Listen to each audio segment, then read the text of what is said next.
오늘은 세계 1% 백만장자들의 부의 연금술에 대한 이야기인데요. 더 리치라는 책입니다. 부에 대한 내용을 읽기 쉽게 잘 써서 그런지 금방 읽었습니다. 특이하게 연금술 10번부터 거꾸로 연금술 1번까지 잘 정리했는데요. 목차만 한번 읽어봐도 내용을 쉽게 알 수 있습니다. 첫 번째, 길게 생각하고 미래를 설계하라. 두 번째, 아이디어를 자주 이야기하라. 세 번째, 변화를 두려워하지 말고 즐겨라. 네 번째, 위험을 미리 감수하고 계산하고 감수하라. 다섯 번째, 끊임없이 배우고 성장하라. 여섯 번째, 수익을 높이는 법을 배워라. 일곱 번째, 항상 감사하며 베풀어라. 여덟 번째, 다양한 수입원을 확보하라. 아홉 번째, 수익의 선순환 구조를 만들어라. 열 번째, 잠재력을 깨우는 질문하라. 목차만 읽어도 금방 눈치챘을 것입니다. 세상에는 세 부류의 사람이 있다고 하는데 어떤 사람인지 한번 선택해 보시기 바랍니다. 첫 번째는 대단한 일을 해내는 사람, 두 번째는 지켜보는 사람, 세 번째는 벌어진 일에 대해 이야기하는 사람이라고 합니다. 영어로 만들어 보자면 퍼포머가 있고 업저버가 있고 토커가 있는데 POT 정도로 요약할 수가 있는데 문장만 읽어도 어느 부류의 삶을 살 것인지에 대한 고민이 생깁니다. 퍼포머로 가시기로 하시죠. 저는 책 내용을 모두 정리할 수 없어서 암기를 위해서 더 리치, THERICH 첫 글자로 정리를 한번 해봤는데요. 첫 번째 T, 10 years plan. 저자는 20년 후에 장기 계획을 세웠다고 하는데 책에서는 5년, 10년 후의 삶의 모습을 살펴보라고 합니다. 하루하루 살아가기가 힘든데 계획도 왔다 갔다 하잖아요. 그래도 계획을 세워야 한다고 이야기합니다. 미래를 내다보는 장기적인 사고방식에는 강한 힘이 있음을 믿고 목표를 쓰고 시도해야 한다는 거죠. 브라이언 트레이시도 목표 설정을 손으로 쓰고 시각화하라고 한 점이 있습니다.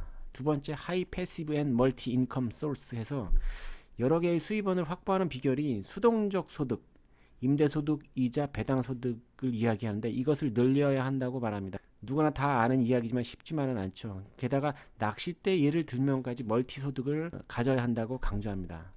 그러면 수동적 소득, 혼자가 아닌 팀으로 아르바이트하고 의도적 일치를 통해 수입원을 늘리라고 하는데 의도적 일치? 그 뜻은 무엇이냐 하면 개인의 일, 가치, 흥미와 연결되어 돈을 벌 수 있는 방법이죠. 재미와 알바로 할 수 있는 것들이라고 할 수가 있습니다. 예를 들면 블로그, 유튜브, 마케팅 등의 부업이라고 할 수가 있죠. 세 번째, Empowering 9 Questions. 자신의 잠재력을 키우는 9가지 질문을 하라고 이야기합니다. 나는 어떤 사람이 되고 싶은지, 뭘 할 건지, 뭘 얻을 건지, 이에 대한 각 3가지 이유와 3가지를 어떻게 할 것인지에 대한 물음이 그것이죠. 질문은 나를 난처하게 하지만 생각을 하게 합니다. 그리고 성공이란 목적지가 아닌 여정이죠. 백만장자는 경제적 정서적으로 자신에게 질문하며 이뤄가는 사람이기 때문입니다. 네 번째, Read Knowledge, Study Priority. 백만장자는 끊임없이 독서하여 지식을 얻고 공부하고 우선순위를 정합니다. 저자는 월급쟁이에서 시나몬 오일 사업을 쳐서 부동산에서 대박을 쳤습니다. 항상 공부하며 좋은 정보를 얻었기 때문일 겁니다. 정보가 돈이 되는 세상이고 세상 트렌드를 공부한 만큼 보였기 때문일 겁니다. 공부해서 월급장에서 벗어나라고 이야기합니다. 다섯 번째, 아이디어 토킹. 한 사업가의 사무실에 걸린 글귀가 압권인데요. 부자와 친한 사람이 부자가 될 가능성이 높다는 이야기입니다. 부자와 가까이는 스티브 지볼트의 부자 마인드 3번이라고 생각이 납니다. 그 글귀는 뭐냐면 대인배는 아이디어에 대해 이야기하고 범인은 보통 사람은 잡다한 이야기를 하고 소인배는 남에 대한 험담을 한다고 합니다. 대인배는 서비스 마인드와 문제 해결 능력 이런 걸 이야기하겠죠. 보통 사람은 만나면 살아가는 이야기를 하겠죠. 코로나 얘기, 뉴스 얘기, 드라마 얘기, 부동산 등등입니다. 소인배는 그야말로 남에 대한 험담입니다. 누군 최고의 술안주라고 하죠. 누구를 만나느냐, 만나서 무슨 이야기를 하느냐가 미래를 만드는 관건이 되겠습니다. 여섯 번째, 체인지 인조잉인데요. 당신은 변화를 잘 받아들이는가? 요즘 코로나에 대해서 시장이 혼란스럽습니다. 오히려 이번에 기회를 잡는 사람이 많다는 거죠. 언택트 산업을 준비하고 있고요.